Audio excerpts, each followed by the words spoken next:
Vejam o que ele disse sobre a casa preferida de Deus, a casa que Deus mais gosta. Estou hoje em Castrolando, uma colônia construída por imigrantes holandeses desde a década de 50, aqui no município de Castro, no Paraná. Estou passando para trazer mais uma palavra ao seu coração.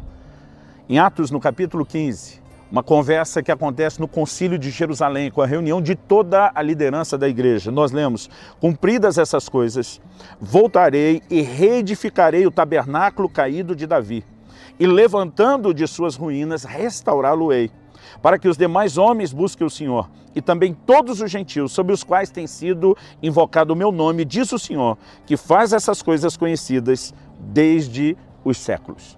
Nós percebemos uma declaração feita nos dias da Nova Aliança, a respeito de uma das casas que Deus teve e possuiu durante os dias da Velha Aliança. E é importante fazer essa distinção entre Velha e Nova Aliança, porque há uma mudança. No Velho Testamento nós vemos Deus dando uma ordem a Moisés, quando tira o povo de Israel do cativeiro do Egito para ser o seu povo. O Senhor diz: eu não quero apenas ter um povo, eu quero ter uma casa e um lugar onde eu seja adorado e buscado. Então Moisés, debaixo de uma direção minuciosa de Deus, detalhada, edifica o que nós hoje chamamos de o tabernáculo de Moisés. Usamos o termo de Moisés como referência porque foi ele que construiu. Quando o tabernáculo foi levantado, a instrução que Deus dá a Moisés, durante aqueles 40 dias e 40 noites que ele passa no monte, envolvido numa experiência extraordinária na nuvem da glória de Deus, Deus diz para ele: tenha o cuidado de fazer conforme o modelo que te foi mostrado no monte. Tudo que Moisés edificou e construiu foi debaixo de detalhes fornecidos pelo próprio Deus. Ou seja, nós podemos dizer que a planta, o projeto todo da casa era de Deus. A responsabilidade de execução era de Moisés, que não só escolheu e separou pessoas para isso, mas Deus disse a Moisés: eu vou enchê-los do meu espírito para que eles tenham a condição, a habilidade de poder fazer aquilo que eu quero que seja feito. Então, se há uma casa que nós podemos dizer que satisfazia o anseio de Deus, era essa, feita e construída do jeito que Deus queria. Mas ao longo do tempo, nós temos uma progressão. Encontramos a construção de um novo templo em vez daquela tenda que era o tabernáculo. Uma tenda móvel que durante muito tempo caminhou, se locomoveu junto com a nação de Israel nos dias da sua peregrinação. Agora, já estabelecidos na terra prometida, nós vemos a nação de Israel debaixo da liderança de Salomão construindo e edificando um templo. Um templo suntuoso, um templo glorioso que foi muito conhecido. Mas quando chegamos no período do exílio de Babilônia, quando a nação de Judá é levada em cativeiro para a Babilônia, o rei Nabucodonosor, ao invadir e conquistar Jerusalém, ordenou que o templo fosse destruído. Então, nós temos agora o fim de uma segunda casa, vamos assim dizer. Somente depois do período do exílio, no pós-exílio de Babilônia, sob a liderança de Esdras, é que uma nova casa foi construída para Deus. Oficialmente, podemos dizer que essas foram as 3 casas, mas na verdade há uma que nós podemos colocar num aspecto transitório. Nos dias de Davi, o seu tabernáculo foi levantado e é disso que Deus está falando. Eu vou reedificar o tabernáculo caído de Davi. O que era esse tabernáculo caído de Davi? O tabernáculo de Davi, diferente do de Moisés, que era uma obra de arte que o homem sozinho não poderia realizar e precisava de capacitação sobrenatural para ser feito, o tabernáculo de Davi era só uma tenda. Não tinha nenhuma menção específica de que algum artista tivesse feito algo muito especial. Ela não tinha nenhuma estrutura. Diferente do tabernáculo de Moisés, que tinha todo um mobiliário, todo um funcionamento, o tabernáculo de Davi, ele abrigava única e exclusivamente a arca no centro. Então, para que a gente entenda o que é que Davi fez, nós precisamos perceber a progressão histórica antes disso. Nos dias do sumo sacerdote Eli, a nação de Israel estava em guerra contra os filisteus.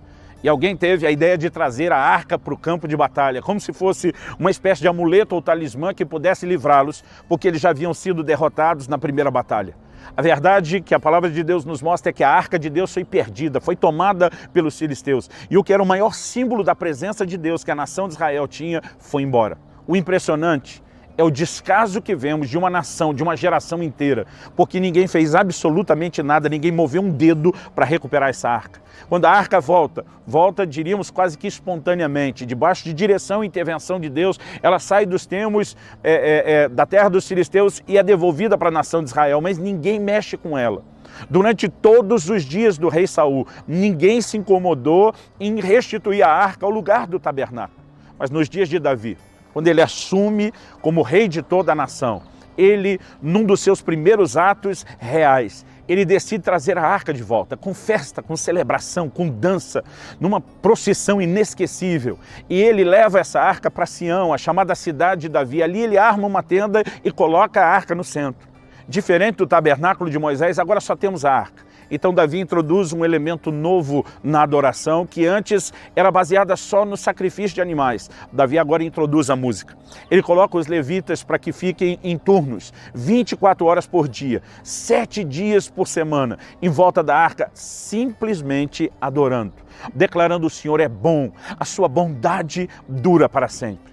Quando você olha todas essas casas, o tabernáculo de Moisés, o templo de Salomão, o templo reconstruído por Esdras e depois reformado por Herodes, que era o templo dos dias de Jesus, nós percebemos que, embora tenham sido ambientes suntuosos, muito bem elaborados, construídos, decorados, com uma atividade e um funcionamento impressionante, Deus não menciona a saudade deles. Aliás, do último deles, o templo reformado por Herodes, Jesus diz: não ficará pedra sobre pedra que não seja derrubado. Jesus estava dizendo: isso será descartado. Quando Cristo morreu, o véu do templo se rasgou de alto a baixo, porque a presença de Deus, que normalmente ficava confinada naquele Santo dos Santos, não estava mais. Em Atos 7:48, Estevão pregando, ele diz que Deus não habita em templos feitos por mãos de homens. Isso foi verdade no passado, hoje não é. A Bíblia diz que hoje nós somos a morada de Deus no Espírito, nós somos o seu santuário, Ele habita em nós. Mas quando Deus olha para a velha aliança, Ele tem saudade de uma casa. Não significa que Ele queira a estrutura, não significa que Ele queira confinar sua presença a um ambiente físico, não significa que Ele esteja anulando a ideia de que hoje nós é que somos a sua casa. Mas Deus está dizendo: existia algo numa delas, e essa única coisa que existia nelas é o que eu quero de volta, é o que serve para ser aplicado nessa nova casa que são vocês hoje.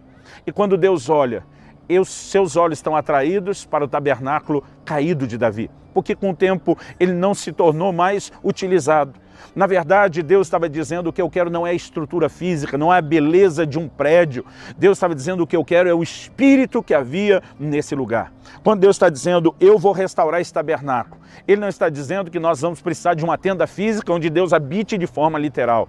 Mas Deus está dizendo que o que moveu o coração de Davi, um homem fascinado por Deus, um homem que dizia uma coisa: peço ao Senhor e eu vou buscá-la. Eu quero morar na sua casa todos os dias, eu quero contemplar a sua beleza. Davi era alguém fascinado pelo Senhor, e essa é a razão pela qual ele foi chamado de um homem segundo o coração de Deus. Quando o Senhor olha para trás, Ele está dizendo: o que eu quero de volta é o espírito que moveu aquela casa a ser edificada. Era o coração de adoração que havia ali. Era o interesse genuíno que se manifestava pela minha presença naquele lugar. Até porque muitas vezes, alguns de nós estamos buscando a Deus apenas em alguns momentos, só por conta de algumas necessidades.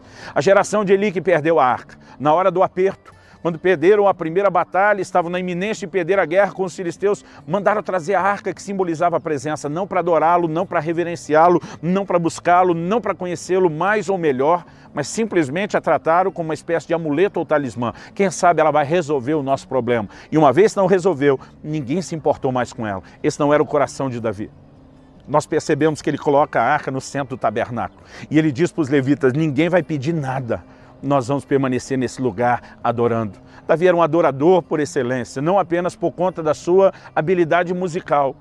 Ele era um adorador por excelência por causa de um coração que amava o Senhor, era fascinado por Deus, tinha o desejo de conhecer a Deus. Alguém que dizia: eu quero morar no seu santuário todos os dias para contemplar sua formosura, para ficar admirando a sua beleza, para ficar pasmo diante do quão extraordinária é a sua pessoa. Davi dizia: o que me atrai a querer estar nesse lugar, nessa casa, é a sua pessoa, é o anseio de conhecê-lo.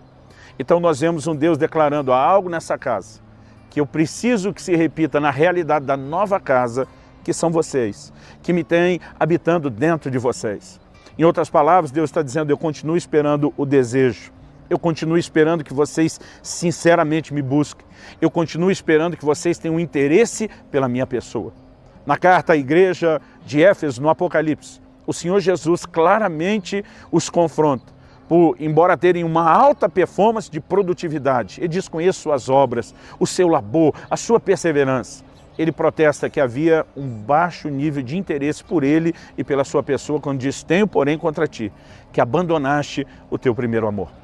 Se amar a Deus de todo o coração, alma, entendimento e força, foi dito por Deus no Velho Testamento como uma ordem, foi repetido por Jesus no Novo como o maior de todos os mandamentos. Nós precisamos entender o quão importante é para Deus que nós o amemos, que nós o desejemos e que nós queiramos buscá-lo. Não apenas o busquemos, mas que queiramos buscá-lo. Esse era o espírito do tabernáculo de Davi. Mais do que muita música, havia muita paixão, muita devoção e fascinação por Deus. E que essa possa ser, na minha e na sua vida, uma marca que se repete como o cumprimento dessa restauração que Deus prometeu fazer desse tabernáculo. Não de forma física e literal, mas reproduzindo esse espírito de amor e adoração que deve permear o coração de cada um de nós. Que o Senhor nos dê graça de perceber o que Ele está dizendo e ensinando e a capacidade de ser vulnerável ao toque, ao trato do Espírito Santo, para nos deixar ser cada vez mais atraídos por Ele e dessa forma possamos dar a Ele de volta a sua casa predileta, a sua casa favorita.